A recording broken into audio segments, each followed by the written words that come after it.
বেদব্যাসে বেদৰ 4 ভাগ কৰি লোকসমাজক বলি বিধান হোমযজ্ঞৰ বিধান দি সমাজখনক নষ্ট কৰাৰ লগতে নিজেও মানসিক বিকাৰত ভুগিছিল।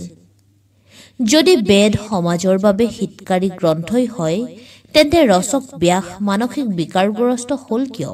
সেই বেদৰ অনুগামীসকলৰ মানসিক স্তৰ কি হ'ব পাৰে? এই কথা ভবা মানুহ নাই। অসমত শ্ৰীমন্ত শংকৰ গুৰুৱে শ্ৰীমদ ভাগৱত অসমীয়া ভাষালৈ অনুবাদ কৰা বুলি কোৱা হয়।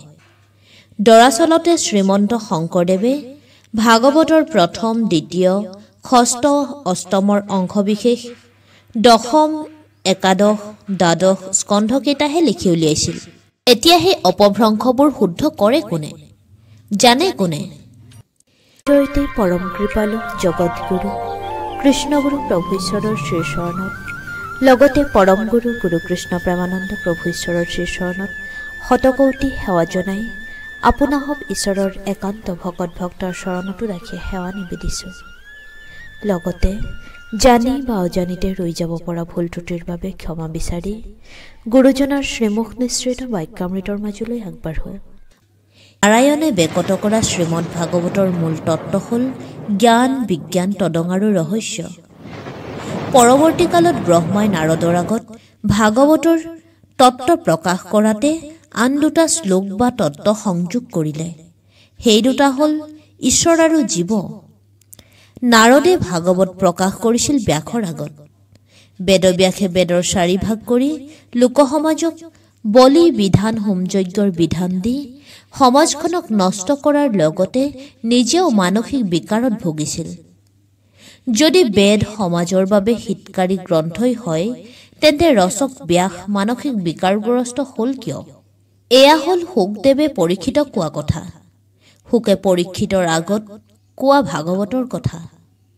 উগুল থুগুল মন নাহি সুখ শান্তি, নাপান্ত উপায় একো মনে গুণি গান্থি। তেওঁৰ মন অশান্ত হৈ পৰিছিল। ইন্দ্ৰিয়ৰ ৰজা মনেই যেতিয়া হাই হাই কৰিব ধৰিলে আনবোৰে আৰু কি কৰিব?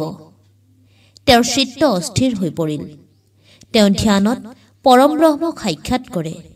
তথাপি তেওঁ দুখে সুখে জৰ্জৰিত হৈ পৰিল। তেওঁ সকলো কৰ্মস্পৃহা হেৰুৱালে আৰু বদৰিকাশ্ৰমত তলমূৰ কৰি বহি থাকিল। বেদক 4 ভাগ কৰি সমাজক বলি বিধান যাগযজ্ঞৰ পথ দেখুৱাই ব্যাস যদি মানসিক বিকাৰগ্ৰস্ত হৈছিল তেন্তে সেই বেদৰ অনুগামীসকলৰ মানসিক স্তৰ কি হ'ব পাৰে? এই কথা ভবা মানুহ নাই। তেতিয়া নাৰদ মুনি আহি ব্যাসৰ চিকিৎসাৰ দিহা কৰিলে। ব্যাসক ভাগৱত শাস্ত্ৰ ৰচনা কৰিবলৈ উপদেশ দিলে। ভাগৱত ৰচিহে ব্যাস কোনো মতে সুস্থ হ'ল। সেই বাটেৰেহে সমাজখন সুস্থ হ'ব লাগিব। নাৰদে আৰু দুটা তত্ত্ব সংযোগ কৰি দিলে। সেই দুই তত্ত্ব হ'ল মায়া আৰু মায়ায়ে। মূল ভাগৱতৰ লগত ইয়াৰ সংযোগ ঘটিল আৰু হ'লগৈ 8 শ্লোকী ভাগৱত। ব্যাসে শুকৰ আগত ভাগৱত তত্ত্বৰ শিক্ষা দিছিল।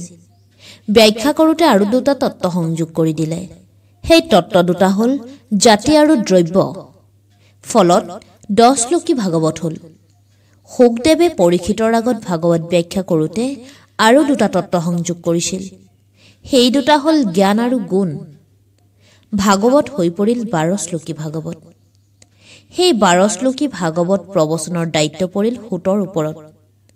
শুকৰ বাক্যমতে সূতে ভাগৱতৰ দায়িত্ব পোৱাৰ লগে লগে সমবেত ঋষি সমাজ দুভাগত বিভক্ত হৈ পৰিল।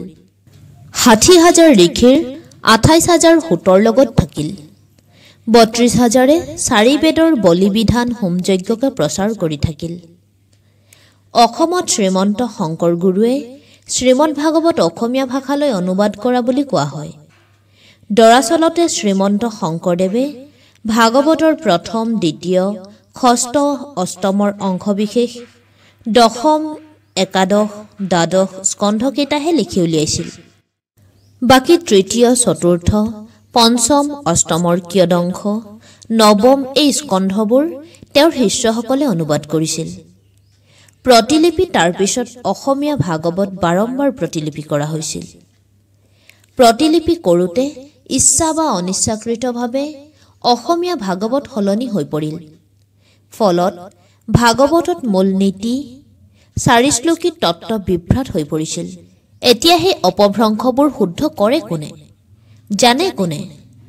সৰ্বজ্ঞ যোগৱতাৰ কৃষ্ণগুৰু ঈশ্বৰে এখন পৰিশুদ্ধ ভাগৱত ভকতবৃন্দৰ হাতত তুলি দিব বিচাৰিলে। সেয়ে শ্ৰীমদ ভাগৱত সাৰৰ সৃষ্টি হ'ল।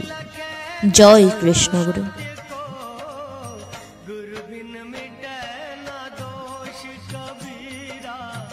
गुरु बिन मिटे